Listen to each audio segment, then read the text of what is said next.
मूकं करोति वाचालं पङ्गुं लङ्घयते गिरं यत्कृपात्तमहं वन्दे परमानन्दमाधवम्। श्रीमन्मदनगोपालं बृन्दारण्यपुरन्दरं श्रीगोविन्दं प्रपद्येऽहं दीनानुग्रहकारकम्। वन्दे मुकुन्दमरविन्ददलायताक्षं कुन्देन्दुशङ्खदशनं शिशुरूपवेशम् इन्द्रादिदेवगणवन्दितपादपीठम् वृन्दावनालयमहं वसुदेवसूनुम्। नवजलधरवर्णं चम्प्रकोद्भासिकर्णं विकसितनलिनास्यं विस्फुरन्मन्दहास्यं कनकरुचिदुकूलं चारुबर्हावशूलं कमपि निखिलसारं नौमि गोपीकुमारम्। वंशी विभूषितकरान्नवनीरदाभात् पीताम्बरादुर्बिम्बफलाधरोष्ठात् पूर्णेन्दुसुन्दरमुखादरविन्दनेत्रात् कृष्णात् परं किमपि तत्त्वमहं न जाने। श्रीहरिः। स्वामी जी महाराज का के उपदेश के अंतिम वाक्य मुझे सुनने को मिले और बड़े काम की बात। सकाम भाव से किसी कर्म में प्रवृत्त होने वाला सत्पुरुष भी उस साधन की पूर्ति में अपने आप का बलिदान दे देता है। पुत्र की प्राप्ति के लिए दिलीप का प्रयत्न, पर नंदिनी की रक्षा में दिलीप ने अपने को सिंह के अर्पण कर दिया। बहुत ठीक कहा, पुत्र किसको होता। तो जब सकाम भाव में इतनी निष्ठा, तो जहाँ हम जिसके परे कोई चीज प्राप्त करने की है ही नहीं, उस सर्वश्रेष्ठ वस्तु की प्राप्ति करना चाहते हूँ, उस तत्व की उपलब्धि चाहते हूँ और जरा सा भी त्याग करने को तैयार न हो, तो ये विचारनीय बात अवश्य है। तो बात बड़ी सुंदर, और हम लोगों को इससे उपदेश ग्रहण करना चाहिए। एक बात है कि किसी वस्तु में जब चित्त सर्वतोभावेन जाकर बंध जाता है, रम जाता है, तो फिर उसके साधन में साध्य से बढ़कर प्रीति हो जाती है और त्याग अपने आप हो जाता है। हमारे यहाँ तो ये हिंदुस्तान में और देशों में भी ये बलिदान लोगों ने हंसते हंसते किए। दिलीप ने नंदिनी के लिए गाय थी और पुत्र की अभिलाषा भी थी। राजा शिवी ने शरण में आए हुए कबूतर की रक्षा के लिए, मामूली जानवर था कबूतर, कबूतर बिचारे के काम दिन थे, साधारण पक्षी, कबूतर गोद में गिर गया आकर राज दरबार में शिवी महाराज के। कहा मुझे मारने वाला आ रहा है, बाज शरणागत में बचाइए। शिवी ने कहा मत डरो, गोद में रखा, इतने में वहां पहुंचा। उसने कहा कि मेरा शिकार आपकी गोद में, कहा मेरा शरणागत मेरी गोद में। तो कहा मैं भूखों मरूं तो मैं इसको छोड़ दूं, तो फिर मेरे भूख के लिए भी कुछ होना चाहिए महाराज। का ये होगा, इसके बदले में तुम जो चाहो ले लो। उसने कहा बदला दोगे? शिवी से कहा, बाद में मनुष्य की भाषा में बदला दोगे? बोले हाँ तैयार, जो मांगोगे। क्या अच्छी बात, एक तौलने का कांटा मंगवाओ।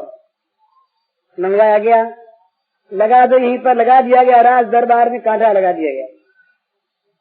कहा शिवी अगर देना चाहते हो एक और कबूतर को रखो और दूसरी ओर अपने अंग का मांस काट के रखो, इस तौल का मांस हो जाएगा, बस मेरी तृप्ति हो जाएगी, तुम्हारी शरणागत की रक्षा होगी और मेरा पेट भरा।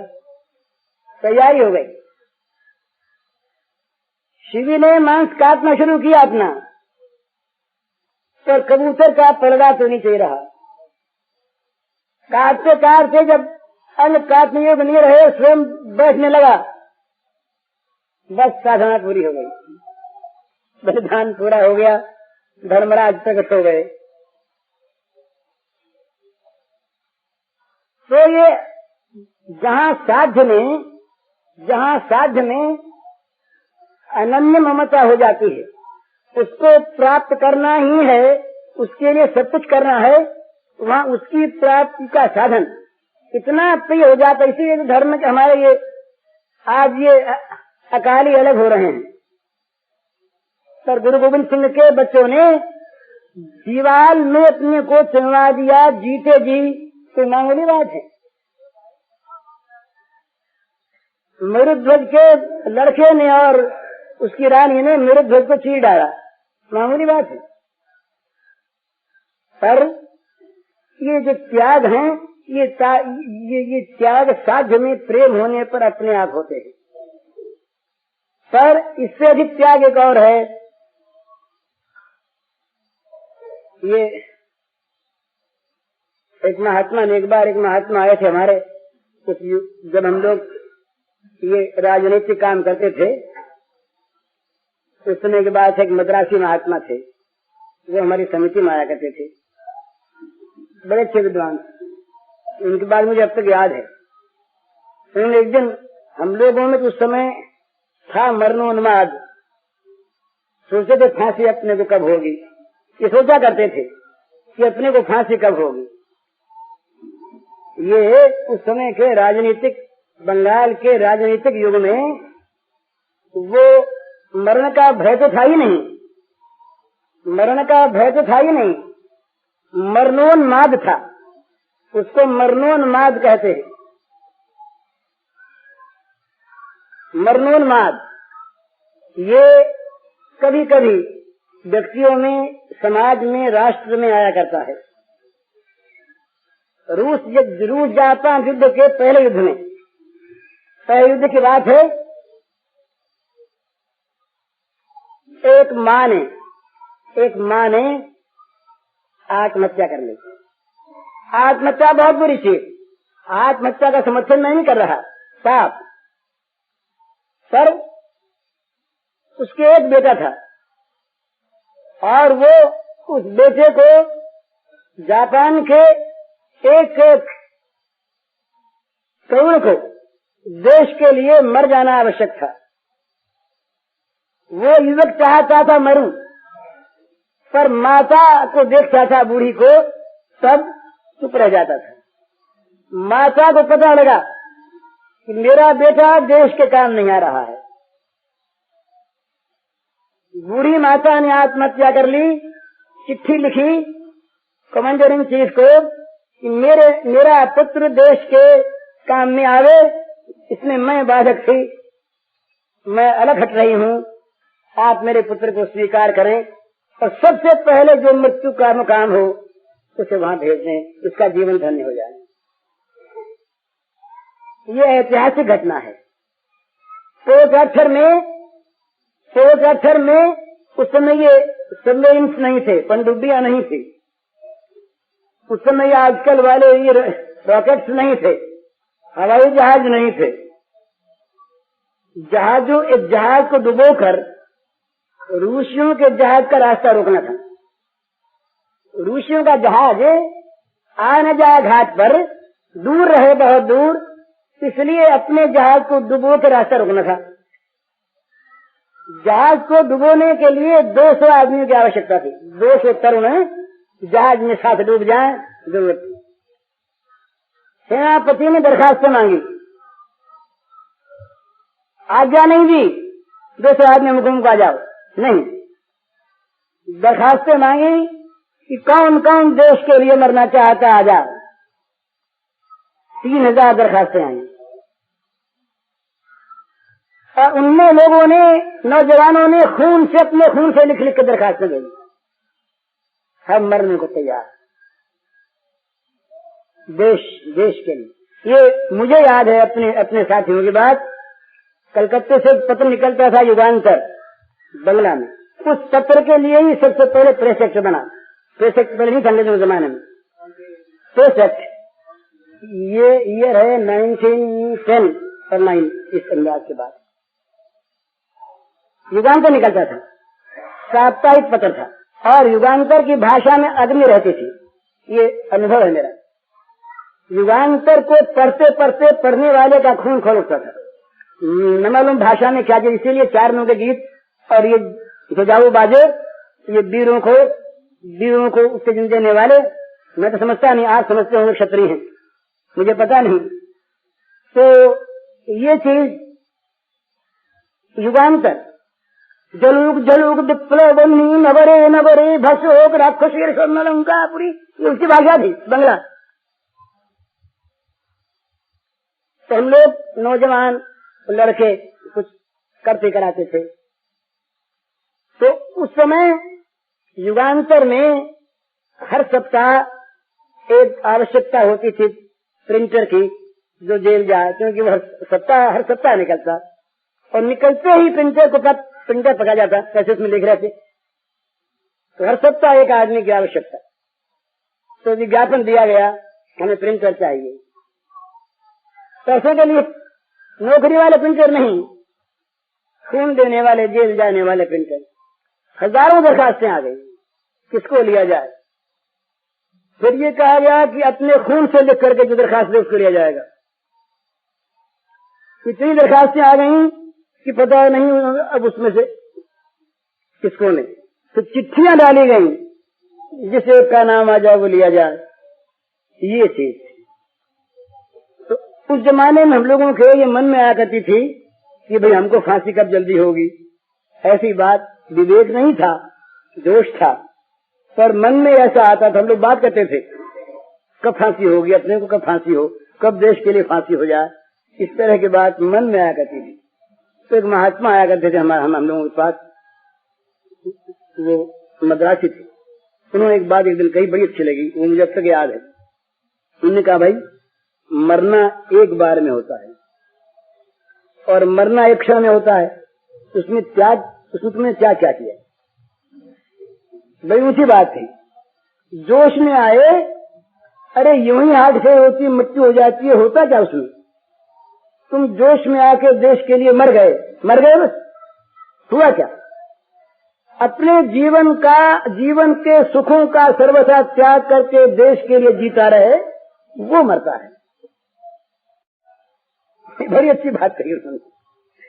मरना वो है जो अपने भोगों के लिए मर गया, अपने जीवन के अपने सुखों के लिए मर गया, लेकिन जो देश के लिए, धर्म के लिए, भगवान के लिए जो जीवित रहा, जिसने अपने जीवन का एक एक क्षण और अपने रक्त का एक एक कण भगवान की सेवा में, देश की सेवा में लगा दिया, उसने वास्तविक अपना मरण किया और वो मरकर जी गया। तो जहां पर साध्य में, ये बिल्कुल साइकोलॉजिकल फैक्ट है, सब इसको विचार सकते हैं, जहां पर साध्य के प्रति आत्यंतिक प्रेम होता है, वहां उस साध्य को प्राप्त करने का साधन उससे भी बढ़कर मालूम होता है। यशोदा मैया ने श्री कृष्ण को उतार दिया नीचे, श्री कृष्ण के पीने के दूध की रक्षा के लिए। श्री कृष्ण की सेवा में आने वाला दूध कहीं उफल न जाए, श्री कृष्ण को इसके लिए दुख होगा।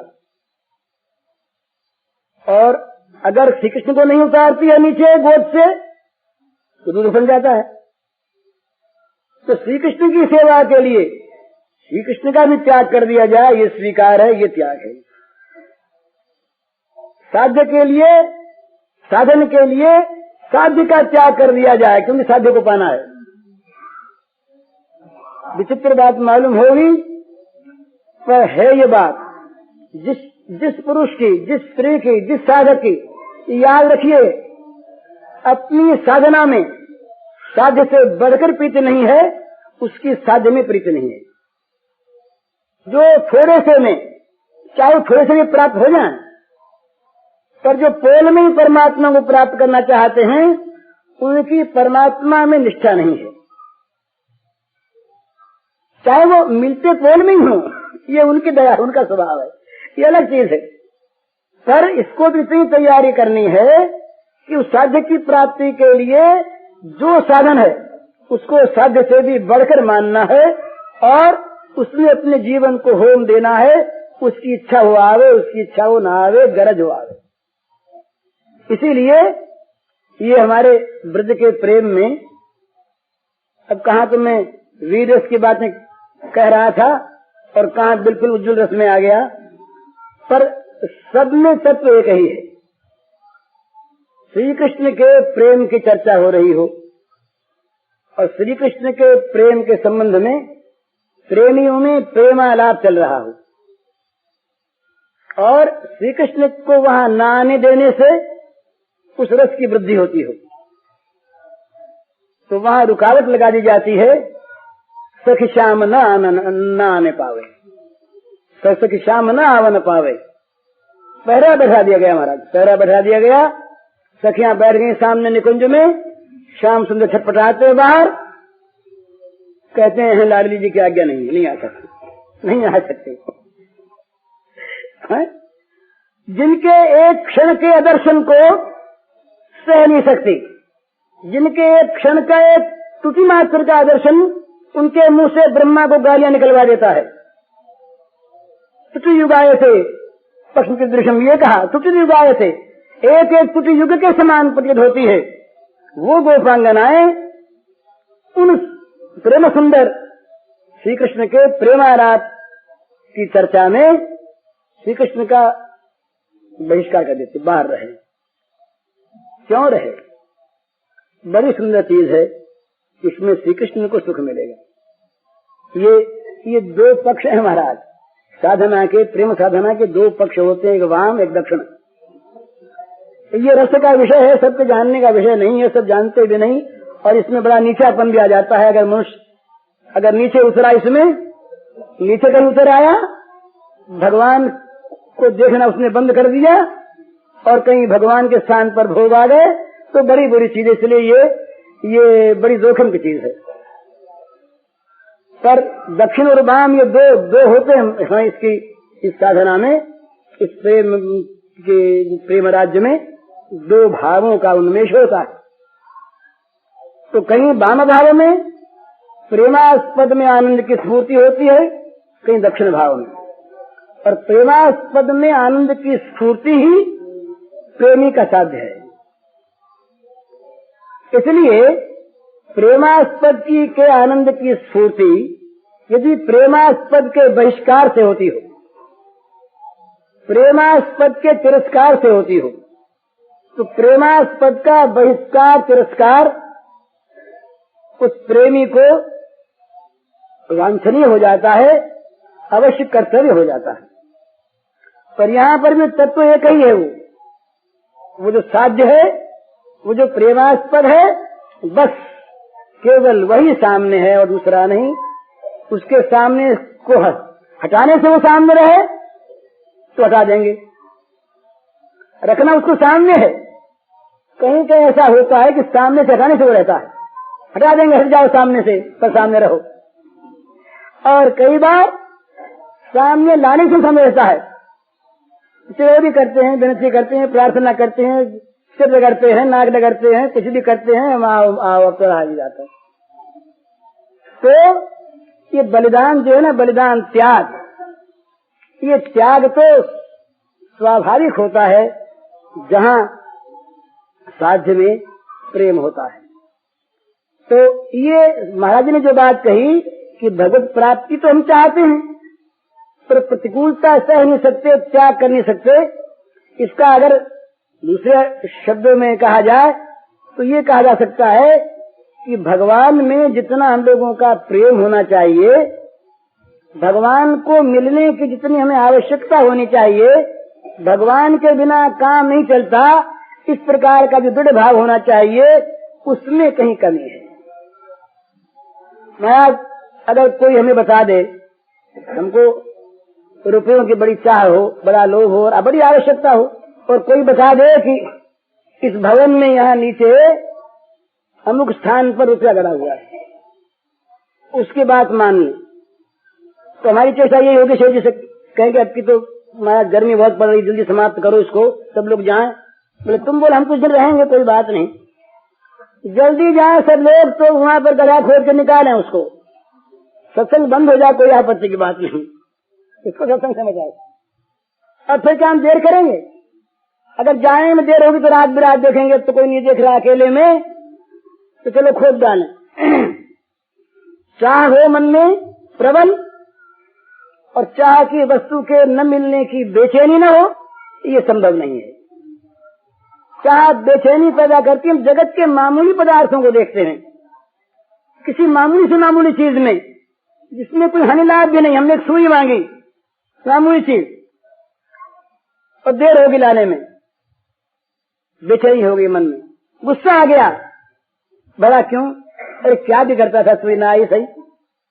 तो जगत की मामूली से मामूली चाह की आपूर्ति में चित्त बेचैन हो जाता है, और ये परम प्रेमास्पद हम जिसको कहें वो भगवान न मिले और हमारा हृदय उसको सहता रहे, इस बेचैनी को भोगता रहे, इस वियोग को वो सहन करता रहे, ये संभव नहीं। मछली के प्राण जल के बिना कभी रहते हैं क्या? कभी वो विवाद भी करती है क्या? वो कभी किसी को उत्तर भी देती है क्या कि तुम जल के भाव में क्यों मर जाती हो? कोई पूछे उससे, बस मरी जाती है। क्यों? कि जल का वियोग उसके जीवन का वियोग है। इसी प्रकार भगवान में जिसकी लगन हो वो तो रह नहीं सकता। हजार हजार बाधाएं आती हैं, नहीं ताकता शत बाधा विघ्नों की ओर। एक वो मुझे याद नहीं इस समय, एक बंगाली कवि का एक बड़ा सुंदर छंद है, उसका हिंदी अनुवाद था ये। उसका अर्थ ये है कि शाम की बंसी सुन के जिसके प्राणों में आकुलता जाग उठी, जिसके प्राण श्याम सुंदर से मिलने के लिए बेचैन हो गए, वो क्या रह सकता है? उसे क्या कोई रोक सकता है? जगत का कोई भी बांध क्या उसके प्रवाह में बाधा दे सकता है? सारे बांधों को तोड़कर सारी आपत्ति विपत्ति बाधाओं को चूर्ण विचूर्ण करती हुई गंगा की धारा समुद्र की ओर बही जा रही है। अनंत काल से अनादिकाल किसने रोका इसको आज तक? बीच में पेड़ आए, पहाड़ आए, सबको ध्वस्त करती हुई, गिराती हुई, हिलाती हुई चली जा रही अनवरत। ये समुद्र के साथ मिलकर एक हो जाने के लिए कोई रोक सकता है? इसी प्रकार साध्य के प्रति गति हो जाने पर कोई रोक नहीं सकता। तो स्वामी जी का कहना बड़ा सुंदर कि भाई हम लोगों में ये जो भगवान को प्राप्त करने की साधना में जो त्याग नहीं होता, प्रतिकूलता सहन नहीं होती, हर जगह हम आराम आराम आराम चाहते हैं, तो इससे क्या होता? राम दूर हट जाते हैं। आँख को अलग करके राम को फिर पुकारे तब तो काम चल जाए। आराम शब्द में आँख को अलग करके पुकारे, आराम आराम, तब तो राम आ जाए। पर कहीं राम के आगे आ लगा दें तो फिर महाराज राम नहीं आते। हम लोगों ने राम के आगे आ लगा रखा, आराम चाहिए, आराम चाहिए, राम नहीं चाहिए। हमें तो आराम चाहिए, राम नहीं चाहिए। दो चीजों की हमें चाहे, शरीर का को आराम मिले, नाम का नाम हो, बस और कुछ नहीं।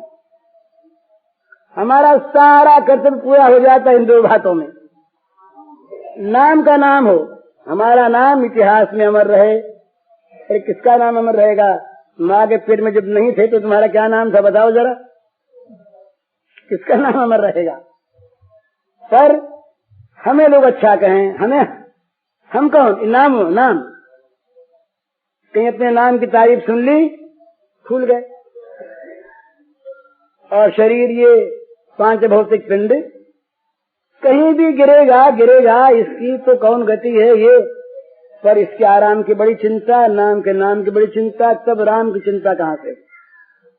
राम की चिंता वाले इस नाम और शरीर की चिंता छोड़ देते हैं, छूट जाती है, रहती नहीं। तो महाराज इतना कोमल शरीर भगवान बुद्ध का, बुद्ध की गाथा लोगों ने पढ़ी होगी तो जानते होंगे, ये इस रूप में रखे गए थे महलों में कि इनके लिए शारीरिक पीड़ा कभी किसी प्रकार से सामने ना आवे। हर ऋतु रखी गई थी, इन्हें कभी गर्मी का अनुभव न हो, इन्हें कभी जाड़े का अनुभव न हो। इस प्रकार से सारा प्रबंध, कभी इनके मन में जगत से विरक्ति न होने पावे। ये जब वहां का आह्वान आया, वहां की पुकार आई, 1 महीने का बच्चा, युवती स्त्री, तरुणी, रूप संपन्ना, बड़ी प्रिय, उठे रात को, अंधेरे में उठे, चिराग जल रहा महलों में, देखा उसको, मन फिर जरा अटका, फिर देखा, फिर अटका, फिर मन में सोचा कि उस पुकार के आगे ये यहाँ अटकना है, चल दिए। आधी रात तो चलती है। चैतन्य महाप्रभु हैं विष्णु प्रिया को छोड़कर। अभी मैं दिल्ली में था तो मैथिली शरण जी ने विष्णु प्रिया पर एक काव्य लिखा हिंदी में, वो मेरे पास आए थे, उन्होंने मुझको सुनाया, बड़ा अच्छा लगा मुझे। विष्णु प्रिया आधी रात को उसे छोड़ करके, ये सोने के निमाई, स्वर्ण प्रतिमा ये निमाई की, वो श्याम सुंदर का आह्वान उसको उनको मिला, गंगा को पार करके आधी रात को चल दिए। तो जब वहां की पुकार आती है, अर्थात जब भगवान की ओर मन लगता है, एक जगत के लिए आप देखिए ना, हम लोगों ने आज धन के लिए क्या नहीं छोड़ रखा है और अधिकार के लिए क्या नहीं छोड़ रखा है। आज के मानव ने अर्थ और अधिकार के लिए भगवान तक को छोड़ दिया। ये तो हमारे सामने त्याग का नमूना है, त्याग का नमूना। एक महात्मा गए एक किसी राजा के पास, पहुंच गए तो राजा ने देखा कुछ महात्मा के पास था नहीं, तो बोले महाराज ये कंबल ले लो। बोले हमें तो लेना नहीं है। तो बोले महाराज आप तो बड़े त्यागी हैं, देखो आपके पास कुछ नहीं, बड़े त्यागी। तो बोले भैया हमारी अपेक्षा तो तुम बड़े त्यागी हो, हम बड़े त्यागी, हमारे जो राज्य है, भोग है, सुख है, हम त्यागी कैसे? तो महात्मा बोले कि हमने तो भगवत सुख के लिए, मोक्षानंद के लिए जगत के विषयों का त्याग किया, बड़े सुख के लिए, बड़े लाभ के लिए छोटे लाभ हमने छोड़ दिया, और तुमने भोग सुख के लिए भगवान तक को छोड़ दिया। तो त्यागी तुम की हम, तुम बड़े त्यागी बाबा।